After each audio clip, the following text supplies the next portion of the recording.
Veneto 1 con voi. Eventi in agenda. Ben ritrovati da Mattia Zanardo ad un nuovo appuntamento di Veneto 1 con voi. Ben ritrovato a chi ci segue sui 97 e 500 di Radio Veneto 1 e a chi ci guarda sui nostri canali video, sul nostro portale veneto1.it e sulla nostra pagina Facebook. Forse non tutti sanno che a Scomigo, piccola frazione di Conegliano, esiste e ha da poco festeggiato i 60 anni di vita la Scuola dei Piccoli Ceramisti, una scuola fondata appunto nel 1958 dal maestro Piero Marcon.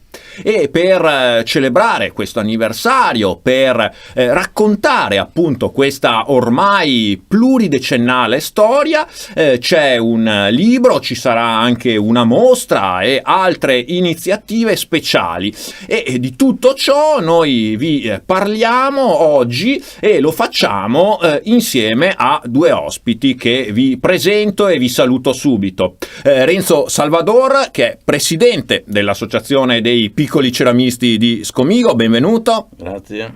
E il professor Luciano Carniato, che ha scritto poi anche questo volume che vi presentiamo anche in anteprima. Eccolo qui, l'argilla in cattedra, e poi ne parleremo proprio con l'autore un po' più diffusamente. Però io partirei dal presidente Salvador. Come accennavo, insomma, tutto nasce nel 1958, quando il maestro Marcon decide di introdurre l'argilla appunto nelle attività didattiche, anche proprio come metodo didattico nella scuola, perché lui, oltre a essere maestro in senso artistico, diciamo così, era anche maestro in senso proprio della scuola elementare. Il maestro Marcon è stato un precursore, diciamo, di quello che è stato l'insegnamento didattico di questi ultimi anni. All'inizio ha iniziato con i ragazzi modellando con l'argilla del torrente Crevada che passa ai piedi del paese. Successivamente ha acquisito l'argilla dalla località di Nove, Vicenza, e ha fatto sì che i ragazzi potessero esprimere la loro creatività, la loro fantasia, il loro modo di stare assieme con l'argilla. Abbiamo scelto di fare questo 60° di fondazione della ceramica a Scomigo, che tra l'altro coincide col 100° anno di nascita del maestro Piero Marcon, che purtroppo è scomparso prematuramente nel 1971, e Conegliano, la giunta comunale di Conegliano ci ha accolto nella prestigiosa sede di Palazzo Sarcinelli per questa retrospettiva. E poi ne parleremo, però io vorrei tornare a soffermarci un po' di più, professor Cagnato, sulla figura proprio di Piero Marconi, insomma una figura davvero singolare, particolare, di innovatore. Sì, una figura particolare di innovatore, artista improprio, che ad un certo punto, per problemi di tipo economico, deve rinunciare alla sua artisticità, non ha i soldi, scrive nel suo diario, per comprare i colori, e vorrebbe diventare un grande artista, vorrebbe rivoluzionare anche la storia dell'arte. Poi a un certo momento, come spesso succede, si rende conto che la realtà è ben diversa, comincia a fare il maestro, vince una cattedra importante perché era appena finita la guerra, scendeva dalle montagne anche lui, era stato un resistente, eccetera. E si rende conto che con i pochi soldi che ha non può neanche frequentare l'università a Venezia, dove approfondire questa sua passione, una vera e propria passione per la pittura soprattutto, e in parte per la scultura. Ad un certo punto decide un po' alla volta che quello che non vuol fare, cioè il maestro, è l'unica cosa che potrà fare. E allora che cosa fa?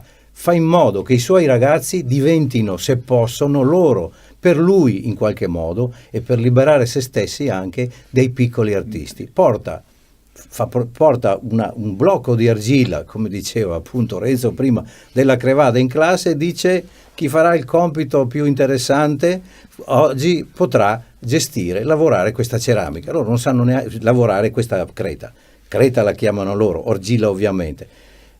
Loro fanno una gara in classe e i primi due hanno l'onore di vestire una struttura fatta in ferro, un cavaliere a cavallo e un contadino, e da lì nascono i primi rudimenti. Lui non era maestro improprio, non aveva mai gestito la ceramica, non sapeva neanche come fare, ma ha creduto che i suoi ragazzi potessero trovare nel proprio io qualche cosa per fare questo lavoro, per diventare degli artisti. E alcuni davvero li ha trovati, perché ce ne sono ancora 4 in attività, alcuni di loro importanti, di quei ragazzi, di questi ragazzi, e diciamo che quello del famoso Cavallino oggi ha 70 anni, insomma, no? Ecco.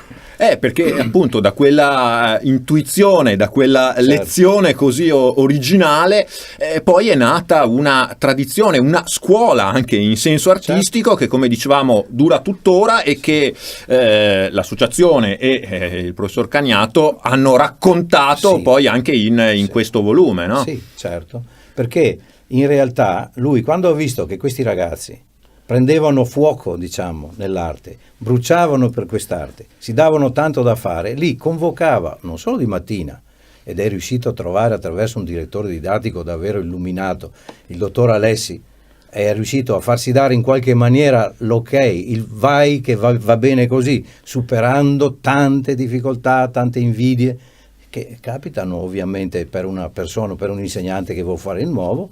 Ha cominciato ad organizzare per loro mostre, attività, eccetera, finché è riuscito. Siamo i primi anni 60. Siamo nei primi anni 60 in cui Conegliano per la prima volta organizza, diciamo, quello che oggi in embrione sarebbe un festival culturale, perché sono passati di là, da Montale, aperto, che Zanzotto c'era già, fino a autori come Ionesco, eccetera, che venivano a discutere a Conegliano di problemi che riguardavano, diciamo, la letteratura. Quindi era anche un ambiente, diciamo, che aveva preso fuoco a suo modo, e quindi erano tempi importanti. Lui li conosceva tutti questi li portava addirittura a vedere le ceramiche dei suoi ragazzi, e loro si complimentavano dicendo: ma guarda un po', in Francia per esempio Tristan Tzara è venuto, ha detto: ma noi in Francia non abbiamo una roba del genere. Cioè sembrava che Conegliano fosse diventato il centro della cultura nazionale, insomma. Certo. Presidente, appunto, una tradizione ancora viva, un'associazione che poi è andata appunto anche oltre, possiamo dire così, il suo fondatore, che, come ci ricordava lei, è purtroppo scomparso prematuramente. L'associazione ancora oggi svolge questa sua opera di animazione, anche con i corsi naturalmente dedicati alla materia prima, alla ceramica. Diciamo che il laboratorio è un laboratorio vivo, dove al lunedì e al giovedì si incontrano adulti. Adesso da ieri è partito un nuovo corso il mercoledì, dove hanno la possibilità di modellare, di stare assieme, di acquisire le tecniche base per poter realizzare un qualcosa, cioè trasferire dall'idea da ogni proprio io un qualcosa di concreto con l'argilla.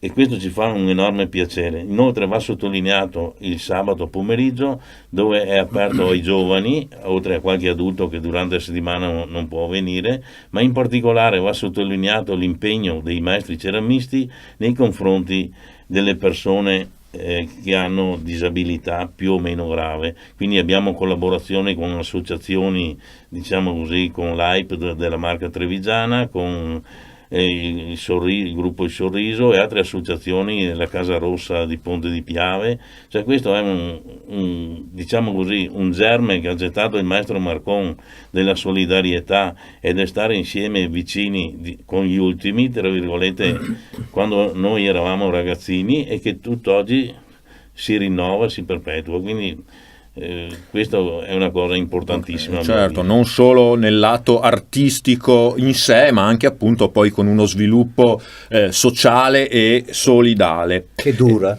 e questa è la sorpresa, che dura.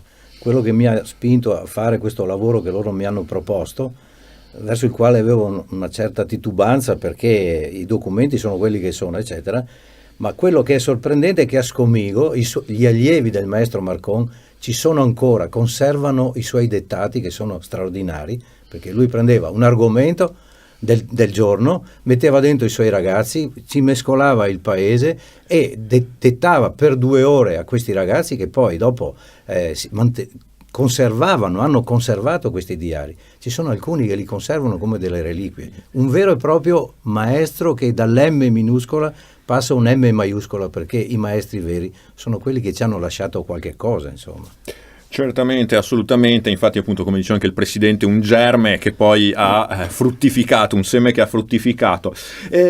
Prima di arrivare poi diciamo così al presente e al futuro, anche con le varie iniziative dedicate a questo 60°, volevo fare un'altra piccola salto indietro, ma qui di pochi anni, perché se non sbaglio nel 2011 con l'associazione poi avete dato vita anche a un percorso particolare a Scomigo. Sì, è il percorso della ceramica. Abbiamo cercato di scrivere sui muri del nostro paese la storia, che è una storia di un ambiente rurale e non solo, con le formelle di ceramica, di terracotta. Abbiamo 22 siti in paese dove si trovano queste formelle, e questa attività, diciamo così, di abbellimento, di arricchimento come un arredo urbano è là a disposizione di tutti, di chi la vuole vedere. Varie sono le tecniche applicate per la realizzazione, varie sono anche, diciamo così, le forme che Angelo Zanin, la nostra mente progettuale, assieme a Isidoro Dalcoe come direzione artistica, hanno portato avanti nel corso degli anni. Per cui abbiamo, abbellito l'ingresso del paese con un murales di ceramica lungo 22 metri, alto mediamente 2,20 metri. Al centro del paese c'è una piccola piazza dove il comune ha installato delle luci e ha realizzato la piazza, e abbiamo arredato i lampioni con i 4 argomenti, i 4 elementi della vita: l'aria, l'acqua, la terra e il fuoco, che sono gli elementi anche della ceramica, della terracotta. Quindi abbiamo coinvolto dal più giovane, che era un ragazzino che andava alle scuole elementari di 9 anni, alla persona più anziana che faceva parte dell'università degli anziani, che aveva 96 anni, e tutti e due il giorno di inaugurazione erano là in piazza con noi. Come si dice, da 9 a 99 anni qui ci eravamo vicini. Ecco, allora noi ricordavamo insomma questa argilla in cattedra che prende poi diverse forme, insomma, in un volume, ma anche in altre iniziative, a partire proprio, professor Cagnato, da una mostra. Sì, l'idea dei ceramisti era fare una mostra, però fare una mostra e mettere in evidenza tutte le cose che sono rimaste dentro questo laboratorio, ce ne sono di bellissime. Io segnalo solo, e non c'è nel libro perché non ci stava, perché 124 pagine sono già tante, alcune vie crucis lavorate da questi ragazzi quando avevano 10-11 anni. Ce n'è una che è splendida, meriterebbe una, diciamo, da sola una puntata a sé. Sicuramente sì, perché a 11 anni hanno fatto all'Oasi di Santa Chiara di Conegliano, che era allora un centro di meditazione, di preghiera del mondo cattolico, hanno fatto una via crucis che a vederla sembra fatta da degli adulti. E lì c'è proprio la dimostrazione che se esiste una cultura, e c'era una cultura del mondo contadino, e c'era questa cultura di un mondo profondamente cattolico che i ragazzi conoscevano benissimo e che hanno rivisto attraverso la loro particolare punto di vista.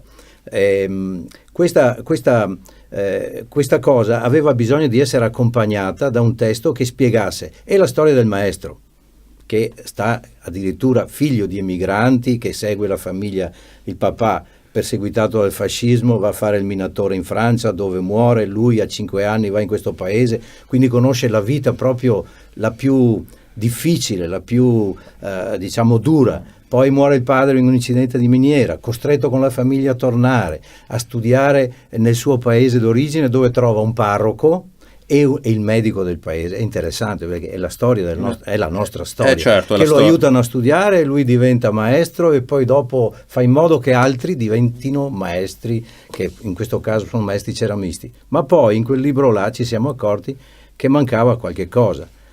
La mostra d'accordo, ma non potevamo mettere più il centinaio di oggetti e di formelle che ci sono. Mancava però anche un profilo di questi ceramisti. Chi sono in realtà? Loro non hanno mai voluto emergere, a parte alcuni, poi lo diremo, hanno sempre voluto presentarsi, ancora adesso si presentano come i piccoli ceramisti, ma non sono piccoli ceramisti, sono dei veri e propri artisti. Per cui là ci sono anche dei profili, 3-4 pagine dedicate a ciascuno per dire chi sono, qual è la loro storia, e c'è anche un'aggiunta da parte loro sulla figura del maestro e su come intendano l'arte. Testimonianza, certo. Quindi ci sono anche profili, come diceva, insomma, di rilievo. Sì, per esempio ne cito per tutti, che è l'autore che compare in copertina, che è Isidoro Dal Col, che ha sue opere in alcuni musei del mondo, che ha vinto dei premi importanti. Cioè un ceramista che è riuscito ad andare al di là di quello che era l'idea del maestro, cioè illustrate il vostro mondo, che è il mondo contadino, eccetera, e è riuscito attraverso le sue opere a sfondare e ad arrivare dove il maestro una volta per scherzo gli ha detto: guarda che arriveremo anche a New York, e lui mi ha detto: è vero, ragione però. E in effetti siamo arrivati. Ecco, appunto, allora poi questa esposizione a cui accennavamo, anche Presidente, dal 9 al 31 marzo al Palazzo Sarcinelli a Conegliano. A Galleria di Novecento. Una locandina. Abbiamo tutti i pomeriggi praticamente presenziato la mostra, aperta e presenziata la mostra, eccezione fatta per il lunedì. Il sabato e la domenica siamo aperti anche la mattina, e durante la settimana, se ci sono gruppi organizzati, scolaresche, università degli anziani o quant'altro, abbiamo messo a disposizione i numeri di telefono per poterli accompagnare anche quando la mostra in teoria dovrebbe essere chiusa. E bisogna anche fare i nomi di questi maestri ceramisti, perché loro non vogliono, però noi possiamo anche dirli, no? Allora c'è il più anziano di loro, Gianni Darè, che ormai raggiunge, purtroppo, ma il tempo passa, i 70 anni. Poi c'è Isidoro Dal Col, li cito in ordine di età, poi Vito Santin, poi Angelo Zanin, e poi l'ultimo, diciamo, perché per età è più giovane, che è Giuseppe Lorenzetti. Questi sono praticamente ancora in attività, sono 4. L'unico che ha terminato, diciamo, il suo percorso nella ceramica è Vito Santin, che però oggi è un buon poeta e scrive nel dialetto di quella Scomigo che è scomparsa. E quindi in qualche modo, sì, c'è ancora. Seppure con altre forme mantiene ancora, viva, esatto. questa tradizione artistica. Esatto, ha cambiato metodo d'espressione. È come se i 5 ceramisti interpretassero davvero l'anima di questo uomo, che era un organizzatore, che era un poeta, che era un ammiratore del mondo contadino, che era un animo illuminato e desideroso che tutto si svolgesse all'interno di una comunità di uguali. Questo è importante. Era un socialista e quindi ha trovato in quel mondo, che era un mondo cattolico piuttosto chiuso, anche una certa difficoltà, ma è riuscito ad essere perfino amico del vescovo Luciani, poi diventato Papa, il quale gli mandava una cartolina da Roma. C'è anche una cartolina da Roma che ricorda il suo lavoro e ricorda quello di ceramisti. Quindi poi i comuni intenti si sono saldati al di là delle diverse ci sono due grandi anime e quelle si trovano. Al di là delle diverse fedi politiche. Esatto. Andiamo in conclusione di questa nostra chiacchierata con Renzo Salvadore e Luciano Cagnato, però non possiamo non citare in questa serie di iniziative un evento speciale che ci sarà il 15 marzo, dedicato ad un altro grande artista, uno dei massimi scultori del Novecento italiano, che ha praticato anche la ceramica, anzi ha iniziato proprio con la ceramica alle fornaci Gregori, qui non tanto distante da dove siamo adesso.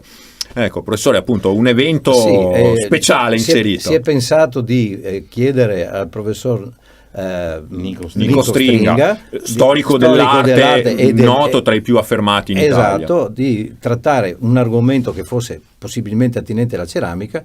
Il professore aveva organizzato, credo che la mostra sia ancora aperta a Cortina una mostra del lavoro ceramico di Martini. Arturo Martini, perché non l'abbiamo detto, se non si è capito, Arturo Martini, l'oggetto di questo seminario, Arturo Martini, di questa conferenza appunto sarà proprio Arturo Martini. Farà vedere delle diapositive e parlerà appunto del lavoro di Martini in rapporto alla ceramica, e quindi abbiamo pensato che la cosa in sé potesse chiudersi all'interno di un discorso importante su quest'arte dimenticata, e che Dal Col dice: io ho fatto nel mio lavoro in modo che la ceramica, di portarla al livello di quello che possono fare le altre arti, e pare che ci sia riuscito, visto che ha vinto dei premi e che le sue opere sono esposte. Insomma, Isidoro Dal Col, giusto per ricordare, l'arte della ceramica in Cina è l'arte primaria, e Isidoro Dal Col è uno dei 2 europei citati su un libro di 2000 anni di storia della ceramica in Cina. Lui è uno svizzero, quindi di strada ne ha fatta. sì, non sono solo piccoli ceramisti crescono. Potremmo intitolarla così, oppure l'argilla in cattedra, com'è invece il titolo scelto per la mostra di queste ceramiche artistiche, in cui potrete andare a scoprire anche questi artisti, se appunto non ne avete mai visto, e poi con il relativo catalogo, che però è molto di più di un semplice catalogo della mostra, racconta soprattutto la storia di questo uomo, di questo maestro in senso proprio e vero del termine, Piero Marcon, e di questa sua felicissima intuizione. Io ringrazio i nostri ospiti per averci presentato queste iniziative e questa realtà tuttora fervida a Scomigo, Renzo Salvador e il professor Luciano Cagnato. Grazie per essere stati con noi. Grazie naturalmente anche e soprattutto ai piccoli ceramisti di Scomigo. Grazie anche da parte mia per averci seguito. Io non posso che rinnovarvi l'invito alle prossime puntate, ai prossimi appuntamenti di Veneto 1 con voi. Grazie ancora e a risentirci e arrivederci, a presto. Veneto 1 con voi. Eventi in agenda.